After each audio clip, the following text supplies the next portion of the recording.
Hi dear friends and subscribers, welcome to the Cricket Happening Show. And this Cricket Happening Show, we are looking at two matches where one place it was India who actually got a taste of their own medicine with Monty, Panesar and Swann really finishing off the Indian innings pretty quickly, and then the Indian openers rubbing it off on the Indians by actually scoring a 10-wicket victory. In fact, they have squared the series now 1-1 with the third to go.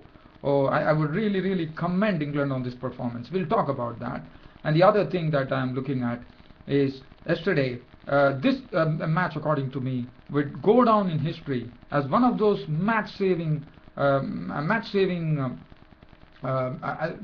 matches, because it was Faf du Plessis on his debut becoming the fourth South African player to score a century on debut. What was very interesting was the writing was definitely on the wall. One was expecting Australia to actually take a 2-0 series lead, but what happened was something different. In fact, the South African batsmen stonewalled the Australian bowling, and then finally Faf du Plessis was the hero there with an unbeaten century to his name. And the way he did it, this is something, as I said, will go down as one of those great matches. Now, if one really recalls, Australia will recall that Alan Border with Jeff Thompson, if I'm not wrong, once saved a match, probably against England, if I'm not wrong. Well, it was a similar situation. And faced with the 353, they had 353, but they had a target of 430, and they had to make 353 more. In fact, South Africa finished at 248 for 8. This is, according to me, this is, as I said, it will go down in history as one of those matches which has been saved by South Africa, because South Africa probably would have lost it.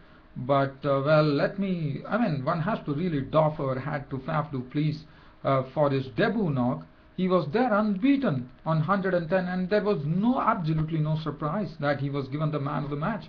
So let me just start off with this match, and also we will look at New Zealand doing very well there against Sri Lanka by reducing Sri Lanka to 43 for 3 after New Zealand themselves, for the first time in the series, looking the part by scoring 412 all out. So first, what I'm going to do is let me just start off with the England-India match, because as you know, I was telling you yesterday, with Gautam Gambhir only the tail for company with Harbhajan Singh, it was very essential that somebody has to stay, but nothing of that sort happened. In fact, it was a quick wrap up by the spinners, Monty, Panesar and Swann, as Gautam Gambhir, he was the last wicket to fall when India were all out for 142, and Gautam Gambhir, he couldn't do much. He really stayed at the crease, but as I said, he was the last wicket to fall, but you saw all the other batsmen fall in front of him. As Harbhajan Singh was the first to go, caught ball swann for 6. Zahir Khan also caught prior ball Panesar for 1. And it was all over. Gautam Gambhir was the last out, LBW ball swann for 65. That was the last wicket to fall with 6 fours. Pragyan Ojha was not out on 6. 142 all out India. The bowling figures.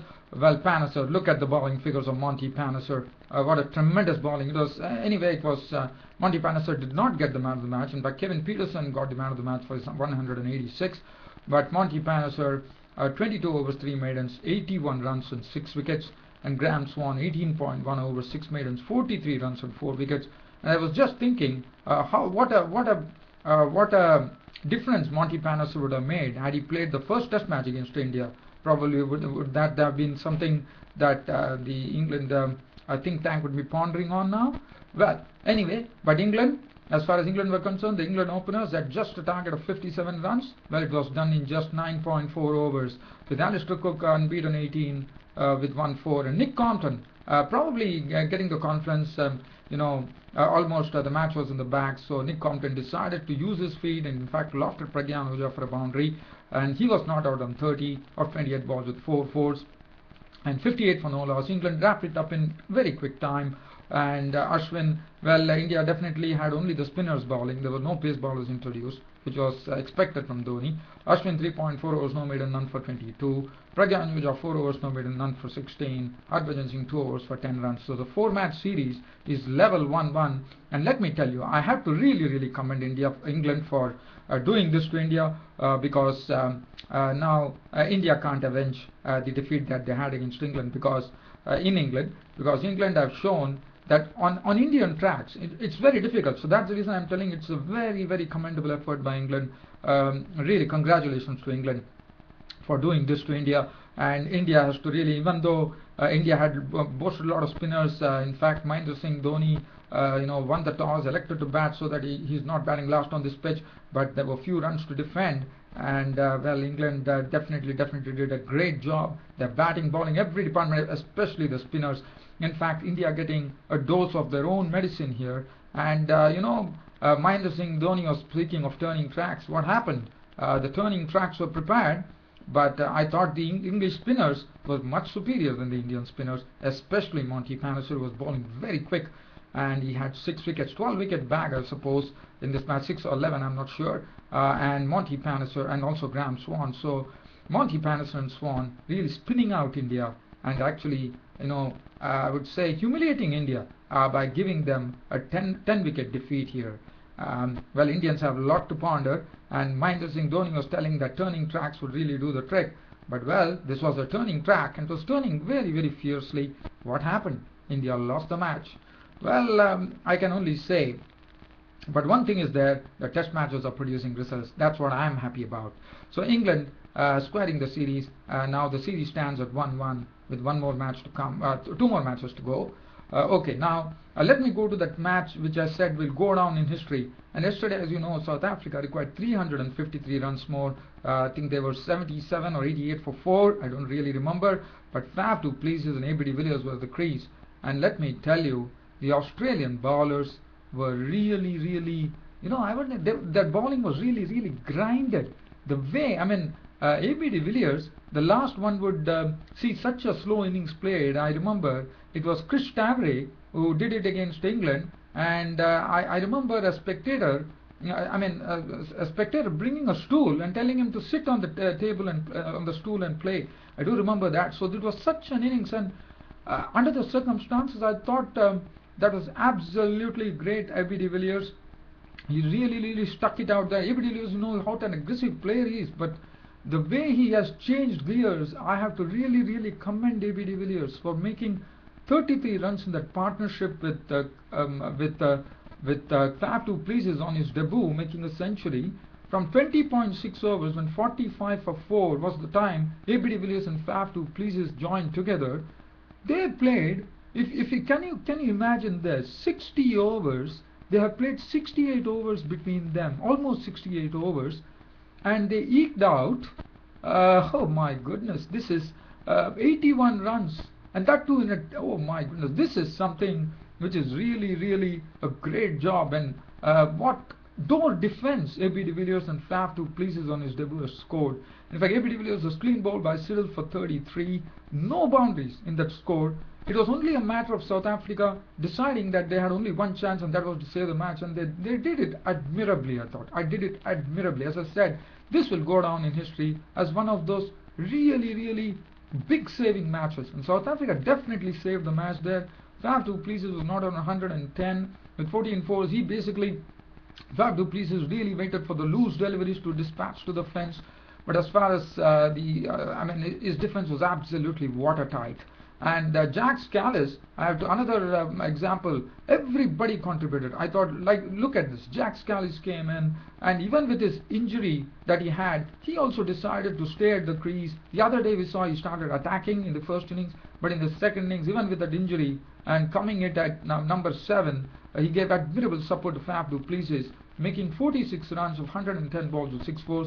Look at the tailenders, what they did. They really kept the Australian bowlers at bay, and the Australian bowlers were really lost as to what to do, because how to get the wickets. They were really absolutely they didn't know what is the trick to get the South Africans out. Even the tailenders, Dale Steyn, made a duck, but he occupied 28 balls, which was a very important thing of 28 balls.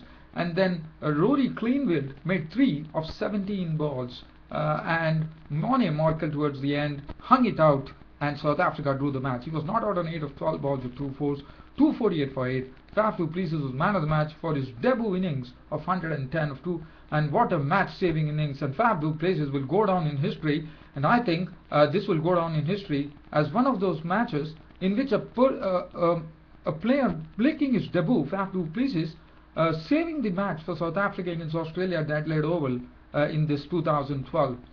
Splendid. In fact, Faf du Plessis has done a great service to himself and his team now, and I think Faf du Plessis will probably pip Duminy and get into the South African team now.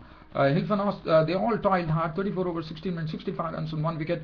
Peter Siddle, 33 overs, 15 minutes, 65 runs on 4 wickets. He got his reward. Michael Clarke, 18 overs, 5 minutes, none for 35. Even the spinners couldn't do any of an impression. 50 overs, 31 maidens for Nathan Lyon. Just see that, 49 runs on 3 wickets. 6 overs for 29 for Warner, 6 overs 3 minutes, none for 4 for Penny, and Ponting 1 over for maiden. Look at the, okay, let's, because I think I am having very less time on the broadcast now, so I have to really wrap up this match. The third match of the yesterday, where stumps on day 2, New Zealand had the Sri Lankans reeling at 43 for 3 after New Zealand themselves put 412 on the board. Kane Williamson went on to get his third test century. He made 135 with 12 boundaries. Ross Taylor contributed 142 of 11 fours, and then another significant contribution coming in from Daniel Flynn, who went on to make 53 runs with 3 fours. And then Van Wyk was out for a duck. Todd Astle was making his debut. He was out for 3. Doug Bracewell, the tail contributed well, 24 for him with 2 boundaries. Tim Southee made 15, and there was Jeetan Patel, who had an unbeaten 25 to his name with 2 fours and 1 6. And the chief wrecker, the chief wicket taker here was Rangana Harris with figures of 49 overs, 10 maidens, 103 runs and 6 wickets, and he's having a wonderful 2012. In fact, he's competing for places with Graham Swann as far as the wickets are concerned for 2012. Well, as far as Sri Lanka were concerned, Sri Lanka were absolutely reeling. The New Zealand bowlers really struck hard. In fact, the New Zealand bowlers really struck pretty quickly. In fact, Tilgat Dilshan had actually creamed the ball from Southee through covers for 4, but Tilgat Dilshan was the first victim to go, as he was clean bowled by Southee as he played down the wrong line and his stumps were castled. He was gone for 5 with 1 4, and as I said, New Zealand actually whipped away the cream of the Sri Lankan crop here. Because first they had Tilgat Dilshan. The second wicket to go was Kumar Sangakkara after being beaten quite a lot by Southee. Southee actually had Sangakkara edging to board. In fact, Sangakkara tried to hook a ball, short delivery. He was caught in the deep. He was gone for a duck. And Mahela Jayawardene, the captain, he was also gone, as he was caught behind. He was caught by Williamson off the bowling of Bolt for 4, and Sri Lanka were reduced to 12 for 3. And then it required Taranga Pranitana to be at the safety of the crease, not out on 9. Angelo Matthews had an unbeaten 20 to his name with 3 fours. When stumps were drawn on the, I think it was day 2, stumps were drawn, and Sri Lanka was struggling at 43 for 3 with Tim Southee 2 for 16 of 6 overs and 2 maidens. Trent bowled 6 overs on maiden, 1 for 16. Both of them bowled very well. 3 overs, 2 maidens, none for 2. And the debutant Todd Astle spinning 2 overs for 6 runs. Well, dear fans, friends, and subscribers, I don't have anything else to really share, but I thought we had some good games. As I said, the England match, England really making the Indians think now. Even if they are going to prepare turning tracks in the third test, the Indians have to come up with a real plan. It is not going to be easy. And as far as Australia is concerned, well, they have to really see how they are going to get to win against South Africa. Even though they were in a winning position, South Africa, what to say, 4 wickets they lost and they make 248. This is a stupendous effort from, as I said, one of those match-saving matches. And I think in record, I don't think there's any player on debut who has made a century and saved the team. As I said, I remember only one match, and there was Alan Border in the company of Jeff Thompson probably saving the match, if I'm not wrong. Well, on this note, dear fans, friends, and subscribers, your host Ram would like to end the cricket show for today. See you all tomorrow. Thank you.